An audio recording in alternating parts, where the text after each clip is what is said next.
Hello, knowledge seekers. In this episode of 20-Minute Books, we delve into the insights shared in the Wall Street Journal bestseller, Without Their Permission, by Alexis Ohanian. A renowned internet entrepreneur and the founder of Reddit, Ohanian takes us on his personal journey through the dynamic world of the internet. He navigates through his own experiences with Reddit, interweaving it with other profound internet tales and examining what makes this virtual world so compelling and constantly evolving. Without Their Permission is more than just a memoir, it serves as a rich source of advice for budding entrepreneurs, where Ohanian shares the wisdom that spurred the growth of his immensely successful business. If you're considering launching a startup, passionate about the business world, or intrigued by the interplay of technology and the internet, this episode is meant just for you. Dive in and join us on this fascinating journey of virtual exploration.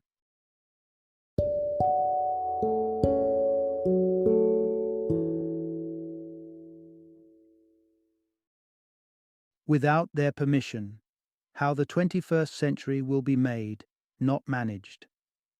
Introduction. The Eureka Moment: How the Digital Age is Shaping the Next Generation of Entrepreneurs. Picture the headlines in recent times. Young, ambitious individuals who turn their passion projects into digital gold mines, cashing out with millions, even billions of dollars. What is it about the internet that cultivates such a ripe landscape for flourishing startups? Without Their Permission takes a deep dive into this subject, unpacking the core elements that make the digital world a thrilling playground for innovation. More importantly, it underscores the need to protect the sanctity of an open, unrestricted internet, an essential ingredient for such entrepreneurial success. This narrative unfolds through the lens of the author's personal journey, charting his course from co-founding Reddit, a now globally renowned website, to becoming a seasoned entrepreneur with plenty of advice to share. As we chart this trail, invaluable lessons emerge on the strategic steps to take while transforming your startup dream into reality, from polishing your prototype to sourcing the capital that breathes life into your venture.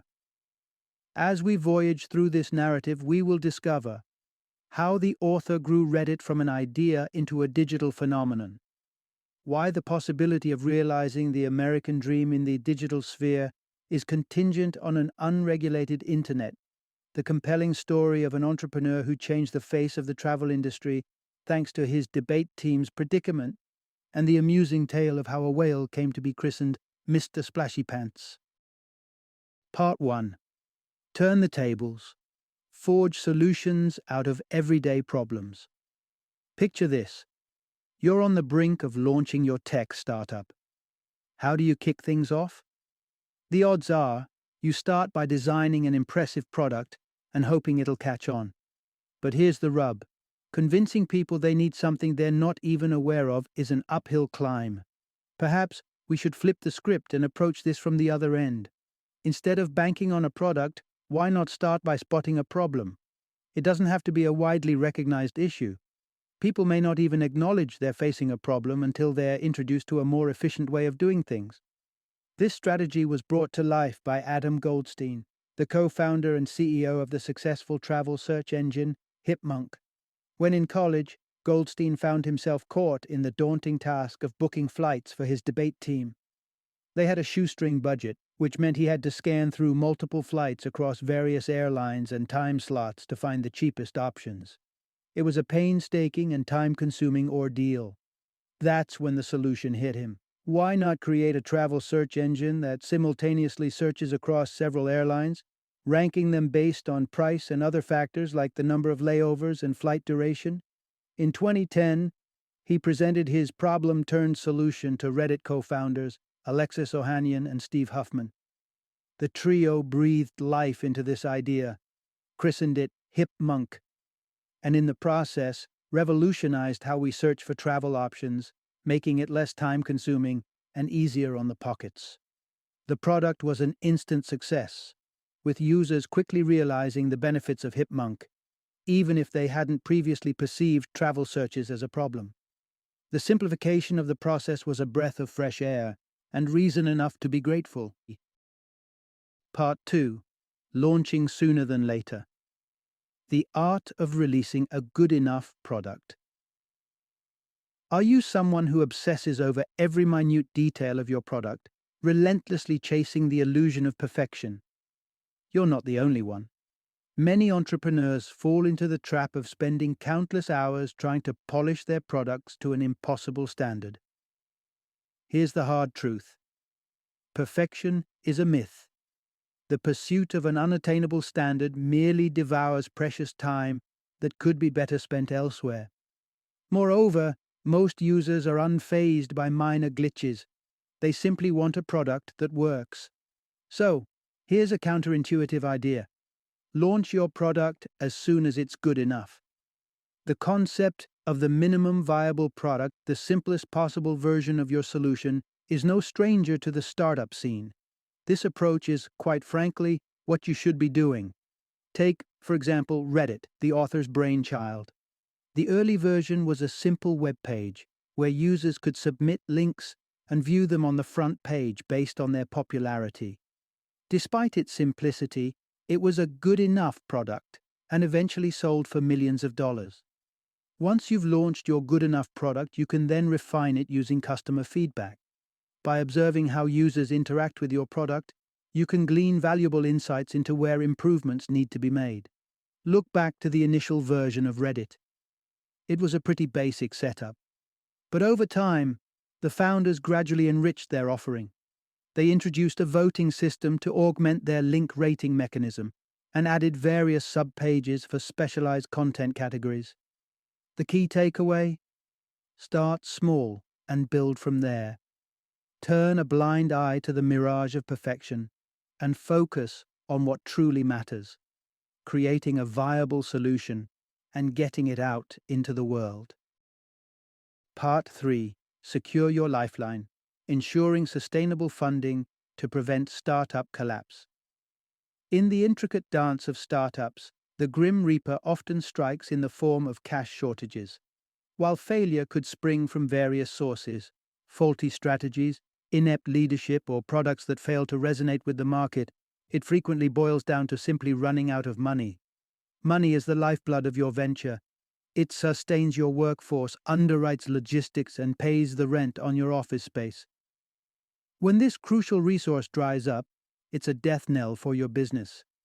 This underscores the vital importance of securing a steady stream of funding.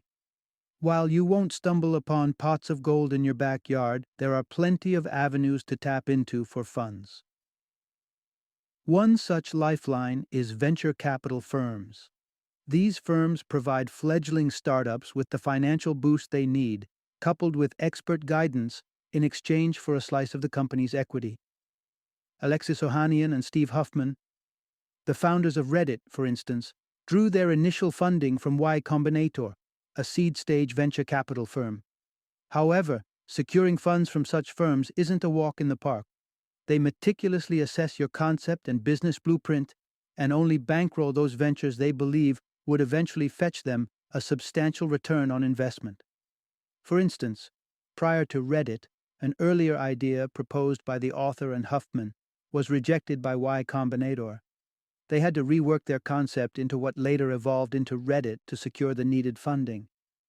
Then there's the realm of angel investing. Affluent individuals who bet on your project in exchange for a stake in the company. A hub for such investors is AngelList, a social network where startups can craft profiles to lure in high-net-worth individuals willing to pump in funds. However, scoring actual funding is no cakewalk. It's fraught with complications, often leading to rejections. Despite these hurdles, ensuring a stable flow of funds is absolutely vital for your startup's survival. So keep your chin up and press on. Part 4. The power of partnerships. The key to business success lies in building solid connections. Ever come across tales of solitary entrepreneurs who carved out their fortunes single-handedly? Unlikely. The road to success is a communal journey. Networking, inside and outside your industry, is a linchpin of successful entrepreneurship. Think of every business interaction as a potential ticket to a valuable relationship. Next time you're headed to a conference, rather than viewing it as a snooze fest of monotonous speeches, see it as a gold mine of networking opportunities waiting to be tapped. Forming these relationships cultivates what is known as social currency. Just like conventional currency, social currency can be earned and spent. You accumulate it by assisting others, and you draw upon it when you need a hand. For instance, imagine you introduce a contact's fledgling startup to a journalist keen to write about the sector.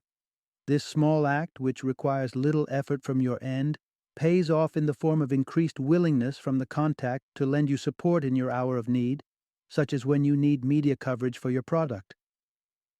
Moreover, these alliances can yield dividends for your business in ways you hadn't even anticipated. Take the author's encounter with Rachel Metz, a reporter for Wired. His hope was that she would run a story about Reddit, offering it some much-needed publicity. They did indeed hit it off over lunch. However, owing to their newfound friendship, Metz deemed it unprofessional to write about Reddit. But fortune has a funny way of turning the tide.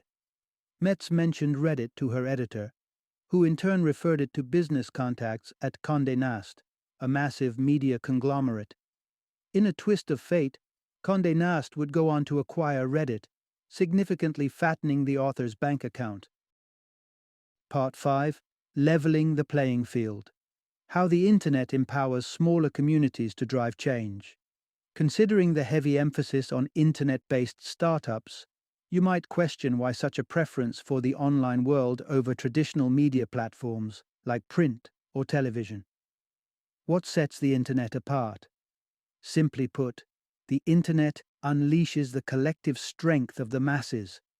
A lone voice can go unheard, but a chorus of voices echoing the same sentiment carries the power to instigate significant change.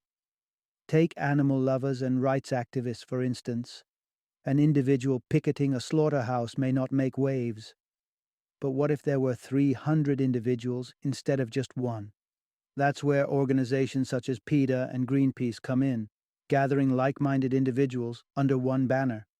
The beauty of the Internet lies in its ability to connect people with shared interests, sometimes serendipitously. Case in point, Greenpeace once initiated an online campaign to thwart Japanese humpback whaling expeditions by tracking a whale's migration. To engage their modest online community, they held a poll to name the whale. Among the meaningful options like Kaimana, divine power of the ocean in Polynesian, was a seemingly silly one, Mr. Splashy Pants. To their surprise, their poll found its way to Reddit and garnered attention from a far larger audience than Greenpeace's usual followers. Mostly due to the Reddit community's votes, Mr. Splashy Pants emerged as the crowd favorite. While this was unintended, Greenpeace had managed to rally a significantly larger community passionate about protecting a humpback whale bearing the whimsical moniker. The ensuing publicity lent enough gravitas to their cause to convince the Japanese government to abandon their whaling expedition. The underdog community, thanks to the power of the Internet, was able to make a difference. Part 6. Unleashing Financial Prowess. How the Internet can be harnessed for crowdfunding support. Support isn't always born out of individual entities or corporations. Communities, too, can pool together resources to back a shared cause, charities being a prime example. Sometimes the best conduit to reach these target communities is the Internet. Imagine Charles Best, a social studies teacher from the Bronx, who found himself shelling out $500 from his own pocket to ensure his classroom didn't lack essential school supplies. This predicament is far too common among teachers across the U.S.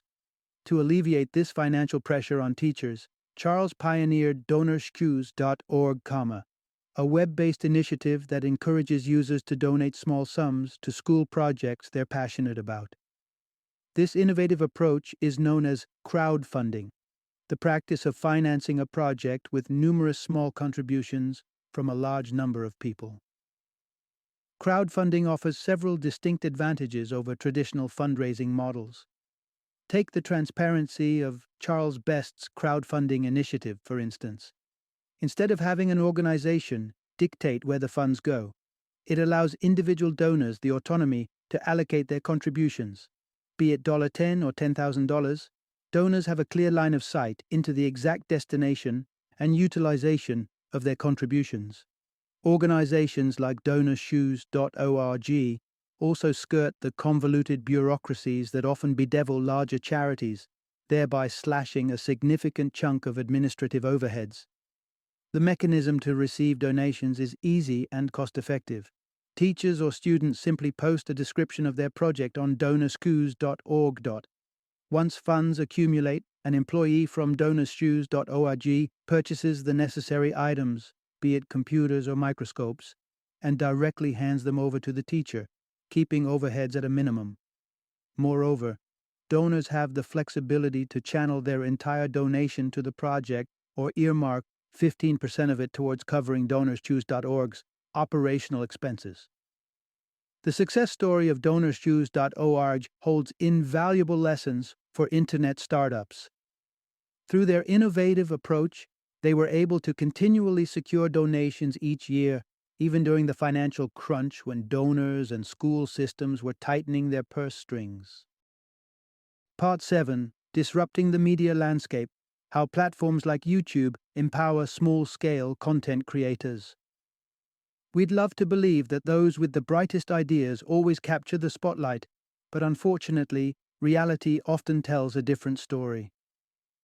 In traditional media realms such as television, the marionette strings are pulled by major production companies. A striking example is that of Zach Anna, a young, wheelchair-bound comedian living with cerebral palsy. Several years back, Anna entered a contest for his own talk show on the Oprah Winfrey Network. His remarkable persona and unique comedic style instantly won him a sizable fan base, leading him to become one of the 2 victorious contenders. Regrettably, after a mere 4 episodes, production of his show was halted, due in part to clashes over content with the production company. Anna and the production team couldn't see eye to eye on the show's direction, and the production company, holding all the cards, pulled the plug. This is where online video platforms like YouTube step in, offering small-scale content creators a lifeline. These platforms provide a launchpad for their content and a potential audience, liberating them from the confines of large-scale production firms. Take Anna's case. After his show's abrupt end, he took his content to YouTube, giving him the autonomy to craft the content he truly wished to create. Additionally, YouTube's rating system encourages audience growth as viewers like their videos. As such, not only do creators retain complete creative control over their content, but those with genuine talent can gradually build an audience. Today, countless gifted YouTubers continue to expand their viewer base, a feat made possible exclusively by the internet and the revolution it sparked in the media industry. The entertainment landscape is no longer confined to TV and cinema. Platforms like YouTube now offer a vast array of unique, independent, and commercial media. Part 8. Preserving the Internet's Essence: The Imperative of Maintaining Openness and Resisting Censorship. So, what exactly fuels the Internet's dynamic and transformative impact? It's its uncompromising commitment to freedom and democracy. But imagine for a moment if these freedoms were somehow encroached upon. Indeed, there have been instances where Internet freedom faced the looming shadow of censorship. Back in 2011, the U.S. legislature was introduced to the Stop Online Piracy Act, SOPA. Positioned as a remedy for online piracy and protector of intellectual property rights, the reality was far more sinister. SOPA would have considerably curtailed online First Amendment rights, opening floodgates to unmatched censorship as it allowed private entities to indiscriminately shut down websites without prior notice or court proceedings. Thankfully, this encroachment on Internet freedom was effectively staved off. Faced with a threat to the open and unrestricted Internet that underpinned his career, the author rallied together a team of Internet experts, embarking on an advocacy crusade to prevent SOPA's enactment. The author firmly contended that SOPA would not only scupper the potential of success stories like his, starting a business with less capital than the cost of a new Ford Focus, and escalating to millionaire status, but would also stifle innovation and decelerate economic growth. The opposition wasn't confined to these internet experts, though. Word of the proposed bill quickly rippled across the internet, sparking widespread public backlash. Thousands mobilized to stage protest actions, such as the Internet Blackout Day on January 18, 2012, when prominent websites like Wikipedia and Google went offline for a day.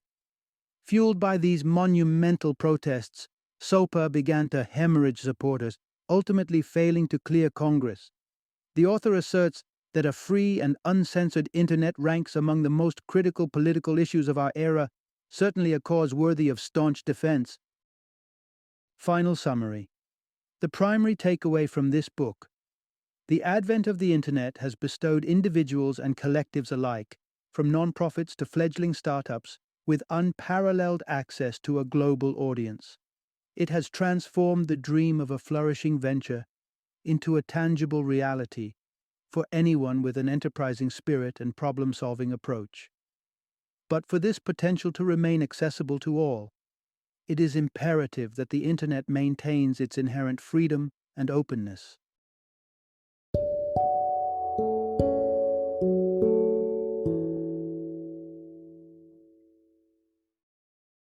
Thank you for joining me today on this journey of learning and discovery as we explored the insights of another thought-provoking book in our growing library of knowledge. If you've enjoyed our time together, please take a moment to follow our podcast, give us a 5-star rating, and share 20-minute books with other knowledge seekers. Your support truly means a lot. Don't forget to join me again in the next episode, where we will delve into another enriching book. Until then, happy reading and happy listening.